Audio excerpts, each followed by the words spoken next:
Assalamualaikum warahmatullahi wabarakatuh. Selamat siang. Om Swastiastu, Namo Buddhaya, salam kebajikan, salam sejahtera untuk kita semua. Saya ucapkan puji syukur kepada Allah Subhanahu wa taala yang telah memberikan kita keberkahan di hari yang indah ini. Saya ucapkan terima kasih kepada dewan juri yang telah memberikan saya kesempatan untuk menyanggah mosi dari dewan sebelumnya.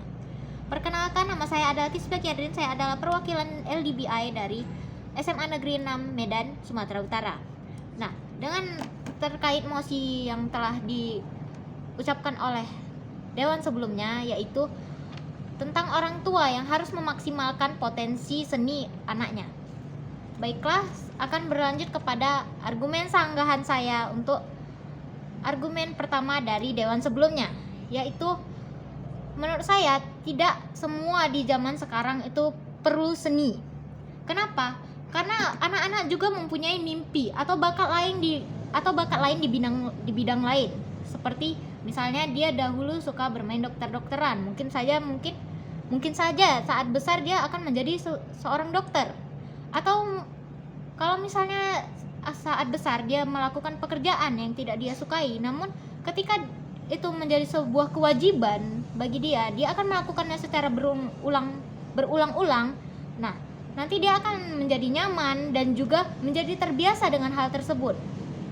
Kalau masalah seni, kalaupun memang itu menjadi sebuah hobi, dia bisa melakukannya di saat-saat senggang, seperti misalnya saat dia sedang istirahat atau mau tidur, dia bisa bernyanyi atau melakukan hobi seni yang dia sukai. Nah, saya setuju dengan yang kata dewan sebelumnya, yaitu bakat sains memang diperhatikan di zaman sekarang. Kenapa? Karena bakat sains di zaman sekarang itu sangat membantu untuk membuat proyek ataupun membuat suatu rancangan. Misalnya kita zaman sekarang itu membuat gadget dan juga robot. Nah, itu kita akan memerlukan sains di setiap rancangannya untuk menyempurnakannya. Nah, kalau membuat robot itu kita tidak perlu seni di dalam setiap aspek-aspek teknologinya. Selain itu, saya setuju juga kalau misalnya kita bekerja di bidang seni, itu memerlukan tekad yang kuat. Kenapa? Karena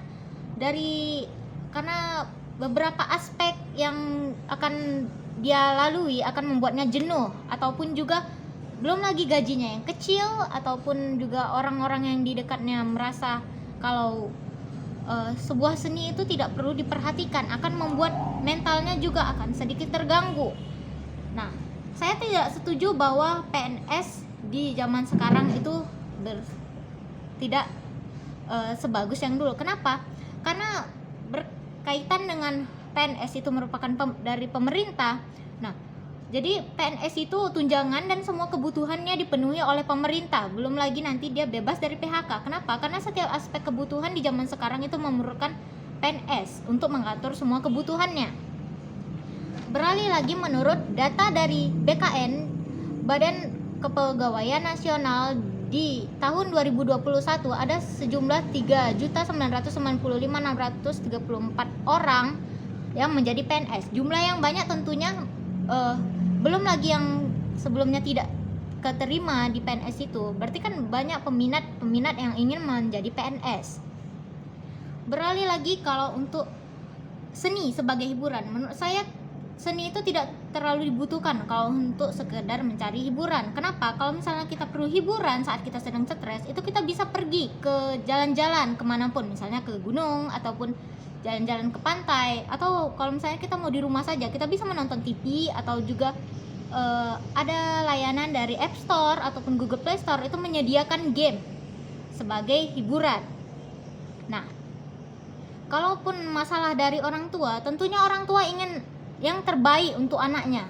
Mereka juga akan menyediakan les atau apa.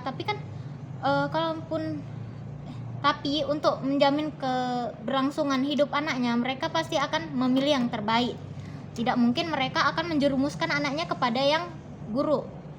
Nah, selain itu, menurut saya tidak semua seni harus dikembangkan. Mengapa? Karena bisa saja seni itu malah berdampak buruk kepada kita. Misalnya kita terus melakukan seni, terus melakukan hobi, ataupun bahkan kita menjadi gila karena seni tersebut.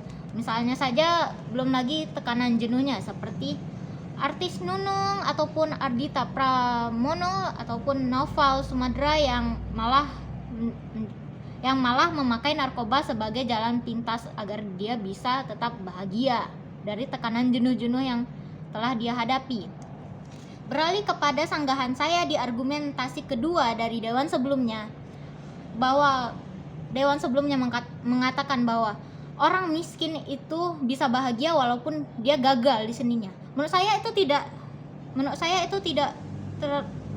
tidak terlalu bagus. Dan saya tidak setuju. Kenapa? Orang miskin tidak bisa bahagia menurut saya.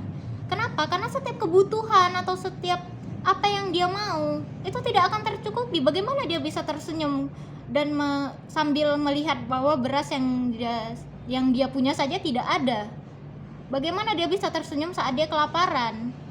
Tidak mungkin dia bisa terus bahagia saat dia tidak mempunyai apa-apa untuk terus hidup di masa esok. Nah, yang kedua yaitu saat dia sukses namun dia tidak bahagia. Menurut saya dia bakalan bahagia. Kenapa? Karena kalaupun dia sukses, dia pasti akan bahagia. Kenapa? Karena dia dengan sukses dia kan itu bisa membeli hal-hal yang dia sukai. Misalnya kan hobi dia itu adalah seni, dia bisa membeli peralatannya seperti membeli kuas ataupun membeli biola yang keluaran terbaru ataupun membeli hal-hal yang dia sukai. Itu berarti dia kan bisa bahagia. Dan juga dia pasti akan menganggap, oh orang tua saya benar. Nah, tidak apa gagal di dunia seni daripada gagal di masa esok. Sekian argumentasi sanggahan saya. Maaf bila ada kekurangan. Wassalamualaikum warahmatullahi wabarakatuh. Om Swastiastu, Namo Buddhaya, salam kebajikan.